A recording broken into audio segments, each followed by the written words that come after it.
Big space, really nice. Yeah. Wow. Yeah. Nice, isn't it? Yeah. Yeah. What's the most important room for you in the house? I mean, the kitchen definitely. It's really important to us, the kitchen. Right, so that's got to be the perfect room. It does. Absolutely. All right, you wait there and just let me have a look. All right. Great. Jono and Emma have knocked through the old kitchen and utility area to create the space for their new kitchen. They have a 5 by 3 metre room and want white floor-to-ceiling cabinets at one end, next to the hob area, with concrete worktops, a butler's sink, a breakfast bar by the window, and stone flooring. What are you looking for? What's the vision? I think there's two different influences, having all the natural textures and plants everywhere, and then also the neutral colours and sort of the more Japanese aesthetics. I'm hoping for just calm, natural environment. I'm waiting for the feng shui word to come in. I mean, yeah, that would be the next word. Yeah. And I think as well it will show in all the materials we're picking. It's going to be concrete worktop. And you're going to do the worktops yourself? We are. Good, good, good. Well, it's going to be a nice house to chill out in, isn't it? Exactly, that's what we would hope. Yeah. Quick little tightening of this one to get it closer to the wall. Their £8,000 budget is only half the average spend on a bespoke kitchen. To keep costs down whenever he's not at his job, Jono's working on the kitchen. He's even started camping in the house. This possibly is the worst sleeping arrangements I've ever had. So the sooner I get this kitchen done, the sooner Emma can move in and we can just be together again. Hi. Oh, hello. You alright? How are you feeling? Shattered. Genuinely. Oh my God, I'm exhausted. It must be.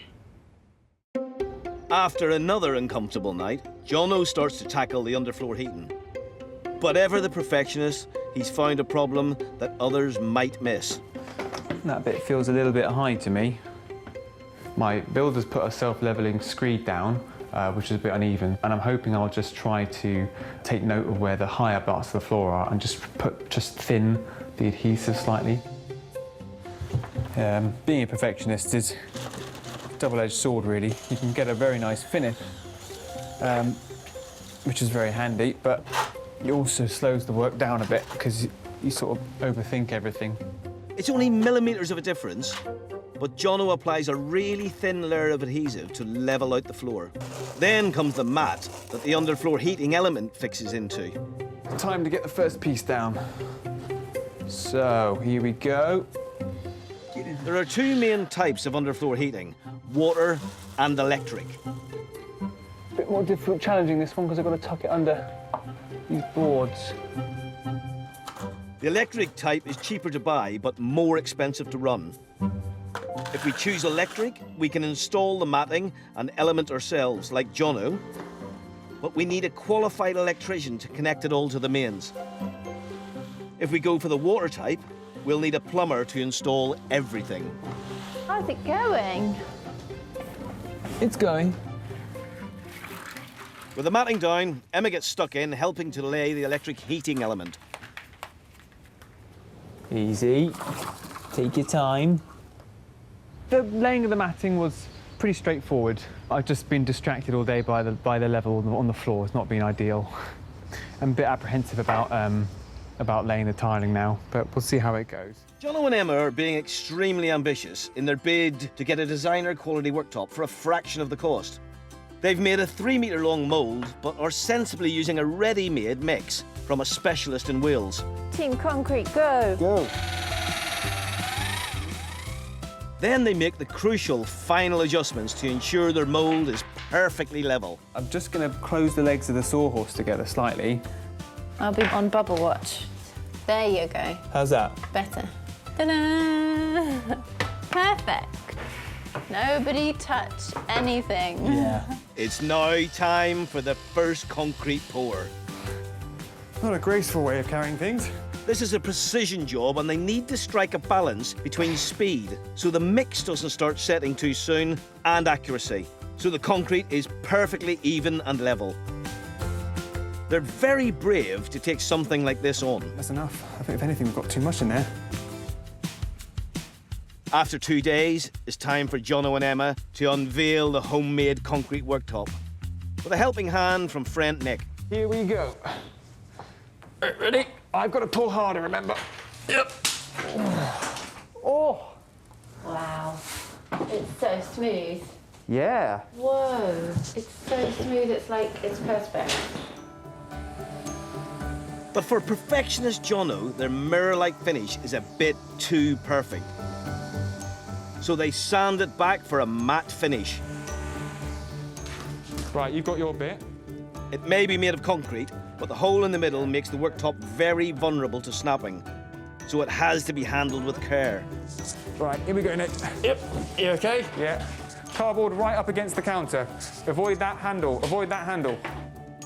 A touch of adhesive, and their first handmade solid concrete worktop Coming back down. Coming back down. is in place. Yep, I think. Yes! Come on! You did it! Ah! Beautiful. Yes! Jono and Emma previously ripped out their old-fashioned, outdated kitchen and tore down the wall to the adjoining utility area to create the space for their bespoke dream kitchen.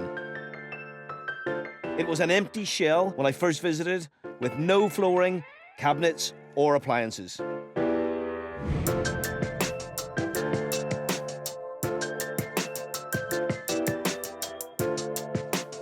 Now the couple have filled the space with a contemporary, light and natural kitchen.